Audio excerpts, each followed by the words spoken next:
just first give us a little bit of your background. Okay. Your coaching experience, what you've done.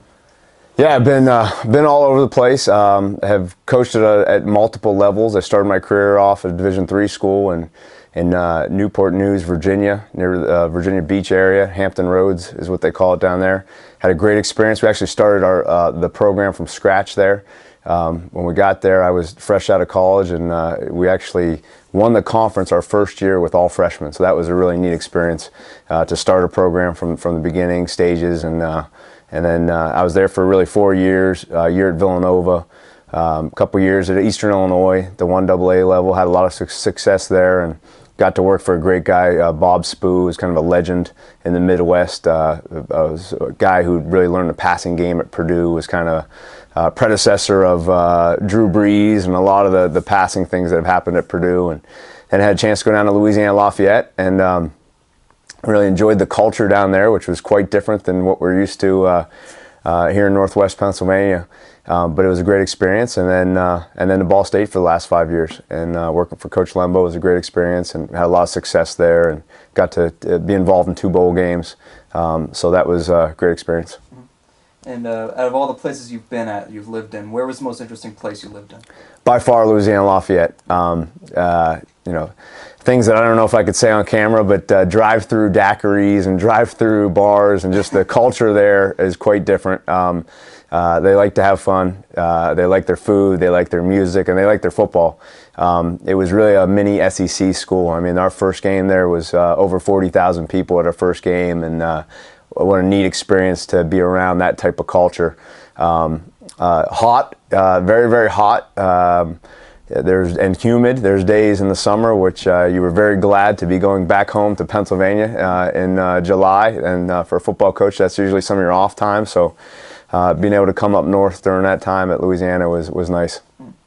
And how supportive has your family been throughout your coaching career? Have they been okay with moving from place to place to? Yeah, well, my immediate family, my wife and 2 sons. My wife Beth, is an Edinboro alum, and played soccer here. And when we first got married, didn't know much about football, didn't know much about coaching, and really I didn't know much about coaching as well. But we started moving around, and eventually she kind of understood what coaching's about, and I think I've gained her support more and more over the years, and I couldn't ask for a better family and for more support. Every year it seems like they get the coaching profession and are rooting just as hard as anybody in the stands on game day. And as a coach, as a husband, a father, member of the community, what kind of philosophies do you like to live by? Yeah, I mean, it's something that I'm going to tell the players is just be a smart kid, make smart decisions on and off the field, and that doesn't mean what your GPA is or what your ACT score is. It just means making level-headed, smart decisions and making decisions based on common sense. And I think that's just the general thing that I'd like our players to live by, and that's the way I live my life. And I choose to be a good husband and a good father, and those are things that are very, very important to me. Having a tight-knit family has always been something I've been around, and something that I've just always felt very strongly about. Good. So this is your first head coaching job. When you think about that, is there like a sense of nervousness for you? Do you feel you have to be a different kind of coach when you become a head coach? No. The nervousness part, nervous, anxious, excited, all of the above, a lot of emotions, and I am a high energy guy. I'm a guy that's going to have all those emotions, and I've always had as an assistant, and I think I will as a head coach. I don't believe, and I think talking to all my mentors and getting advice from people, I think the thing that comes up over and over again is be yourself. And so I'm going to be myself. I'm not going to change from the way I was as an assistant to as a head coach, hopefully not too much.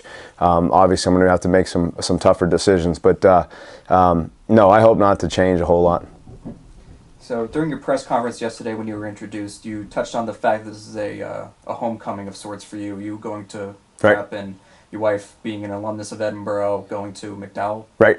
Yep. A lot of people believe in like karma, omens, things of that nature. Yeah. Do you did any of that run through your mind when you were first offered the job? Yeah. No, I'm not a big karma guy. I'm not a big I'm more, you get what you deserve, you get what you earn. So not necessarily karma, but it's certainly interesting that we're back to where we started, and we're real excited about that. And it's not luck though. It's something that we've been thinking about as a family for a long time, is trying to get back into the area, and to be honest with you, trying to get back to Edinboro was something that we've thought about for years, and we're just really excited to get started. And in the press release that was released yesterday, you were quoted as saying, "I have a lot of ideas, and I'm just very anxious to execute them."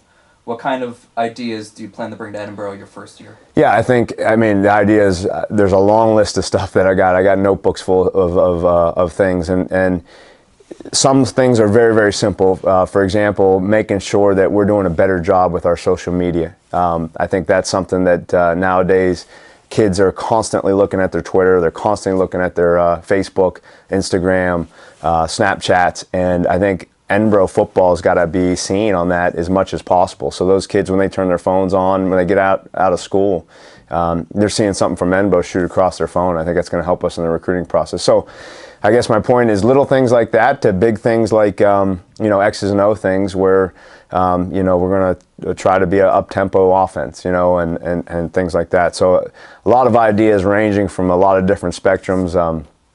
We talked about it with a couple of staff members today about maybe some different helmet decals that we could switch in and out of weeks to make our helmets look a little different. Nowadays, everybody wants to be the Oregon or the big time programs that have 18 million different uniform combinations. I'm not sure we're going to be able to afford 5 or 6 different helmets, but we might be able to afford some different decals that will look pretty sharp. So just a wide range of thoughts and ideas that kind of encompass a lot of different things. As far as ideas go, do you think that, did you want to instill any traditions or community involvement? No question. I think a tradition in any football program, especially here, there's a tradition of winning. I mean, you look back, there's a lot of good teams and a lot of good seasons that have come out of this place, and we want to embrace all those things. We want to embrace Borough. We want to embrace all the things that have been successful here, and I encourage as many alums, football alums, to be a part of this program, to be in our meetings, to be at our practices. We want them around as much as possible. Okay, and you had touched on it before, but do you have any ideas yet as to what kind of offense you want to run? You would set up tempo, so yeah, running style, blending of. I think it's a. I mentioned this in the press conference, but you got to be able to give your quarterback some options, and when you say option football, right away you think of maybe a wing T offense where it's dive to pitch kind of offense, triple option. That's not what I mean. I mean basically giving the quarterback options at the line of scrimmage. If the defense is playing a lot of defenders in the box, close to the ball, close to the line of scrimmage, we're going to make sure that we have the ability to check to a pass, or it's just a built-in way for the quarterback to throw a hitch real quick and get out of a run. If the defense is taking away the pass game by playing a too high shell and playing the secondary pretty deep and away from the line of scrimmage, we're going to have the ability to hand the ball to a running back. So our quarterbacks are going to have to be able to do those things and get us in the right place. And then on the flip side, defense. Yeah, on defense, I believe in creating negative plays. I think that's really important to get the offense off schedule. So by that I mean getting tackles for a loss and getting sacks. I think if you force a team to get into 2nd and 13, there's a good chance they're going to get into 3rd and 7 or 3rd and 8, and that's when the defenses are good. When a team's got a chance to be 2nd and 1 on offense, it's a little bit tougher to play defense. So creating negative plays, so being attacking style that's going to create negative plays with tackles for a loss and sacks, being fundamentally sound, running to the football, having a certain attitude on defense, I think is really important. Being a tough defense, a tenacious defense, getting off of blocks and tackling. Those will be kind of some of the things that we'll talk about a lot on defense. And considering your special teams background, is that another area you want to emphasize? Yeah, no, special teams will be really important. It'll be a third of the game. It truly will be a third of the game. I will be heavily involved in that, and really look forward to implementing a lot of the schemes that we've used in the past at Ball State and Louisiana Lafayette, and look forward to teaching the guys some of those schemes. I think that can be a real weapon for us.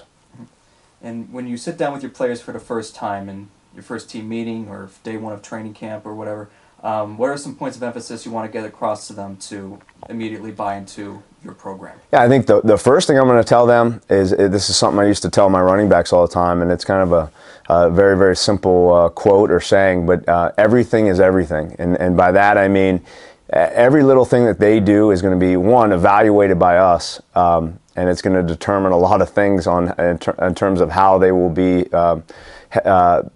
held in our program and maybe even a little bit of playing time. But so I'm talking off the field, what kind of person they are off the field, what are they doing in their free time, academically, are they reaching their potential academically? They're here to get a degree. What are they doing there? And then the football part is the obvious part. But I just want them to know that it's not all about football. It's about how they live their lives and how they go about their business every day. So I think that'll be the main message in that first meeting. And then last couple of questions here. In your coaching background, well, actually in your life, who have been some people that you credit as mentors? Yeah. Well, I mentioned a few of them. There's a lot of teammates that I haven't mentioned yet, and those are maybe you wouldn't call them mentors, but they're guys that have certainly influenced my life quite a bit. And there's a group of guys from Bucknell that I played with that I'm real close with, that we golf every year in the summer. We get together and have a little golf tournament. I'm already trying to set that up at Culbertson, getting those guys to come up to Edinboro. And so those guys from Bucknell, there's a handful of guys from my days at prep, and Owen George is a guy who's a high school coach now down in North Carolina. He was our high school quarterback, and his father was Minna George, who was my high school coach, and certainly learned a lot from Minna at prep. I know another guy is Tom Gadd. He was my college coach. I was fortunate at Bucknell. I mean, it's over 100 years of football at Bucknell, and my senior class was the most winning class of all time in the history of the program, and it was because of Coach Gadd.